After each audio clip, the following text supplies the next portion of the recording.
Perspektif dengan Andre Vincent Wenas. Kali ini tentang investasi asing yang terus mengalir. Ya, kepercayaan global terhadap Indonesia ini harus dijaga. Begini, investasi Uni Emirat Arab di Indonesia ini telah mencapai 4,5 miliar US dollar. Ini tentu pertanda baik. Kita tahu bahwa Uni Emirat Arab merupakan mitra penting Indonesia dalam ekonomi, utamanya investasi, perdagangan, dan bisnis keuangan.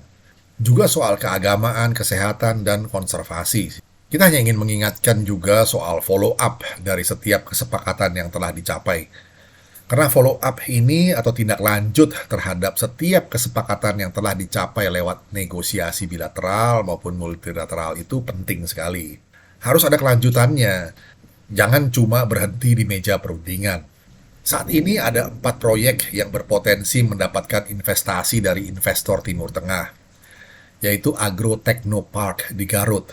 Ini akan dikembangkan jadi pusat agrikultur, juga sebagai objek wisata edukatif. Lalu Special Economic Zone in Health Tourism di Bali, yaitu kawasan terintegrasi untuk keperluan medik sekaligus pariwisata. Proyek yang ketiga adalah Wado Hydroelectric Power Plant.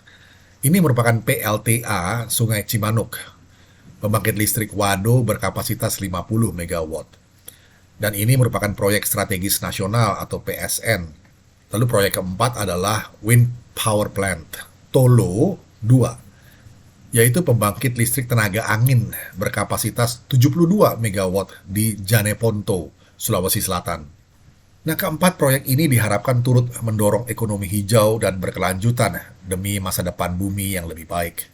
Lantaran kinerja makroekonomi Indonesia yang terus pulih dan jadi baik dibanding negara lain, membuat ekonomi Indonesia jadi kondusif bagi investasi dan perdagangan. Ini tentu diminati para investor global.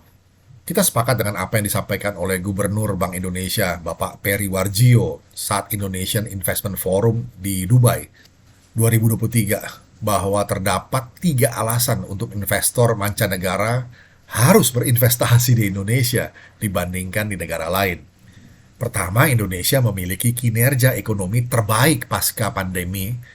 Fundamental ekonomi Indonesia tergolong kuat dengan akselerasi digitalisasi yang optimal. Perekonomian Indonesia lebih stabil dalam moneter dan keuangan. Hal ini tentu baik untuk investasi.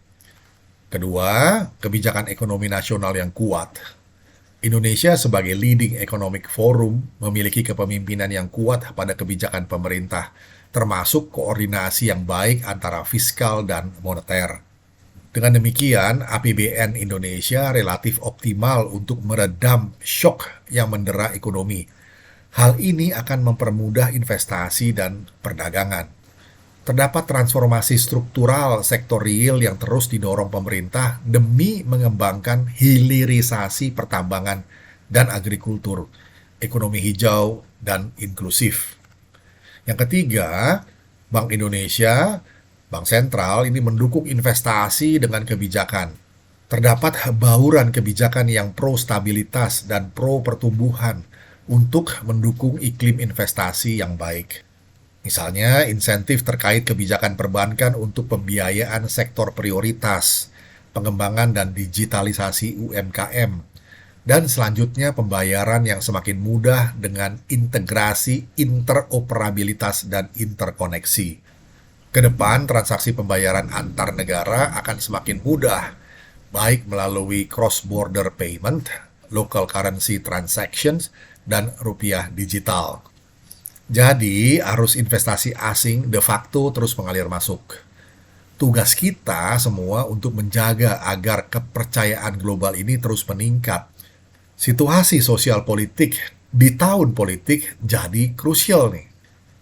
Kiranya bisa menjadi perspektif. Kita jumpa lagi di session berikutnya. Terima kasih.